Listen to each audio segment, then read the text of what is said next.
Earth Day. Such a powerful day to be able to talk about the environmental impact that factory farming has, that animal agriculture has, and there's nothing good about it, especially if you look at the news today, what's going on. You look at Smithfield shutting down pork slaughterhouses because their workers are sick.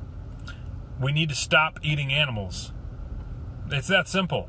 I wasn't raised this way. I didn't grow up this way. I grew up hunting and fishing.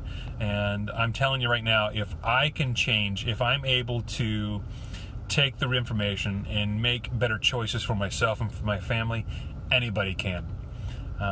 Yesterday I posted a post that said, I used to call myself a meat and potatoes kind of guy. And that's how I grew up. That's how I was raised. And that wasn't going to change. Well, guess what?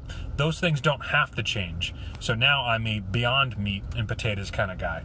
My wife I grilled Beyond Burgers, and she cooked up potatoes, mushrooms, and onions, and we just threw that in a bowl.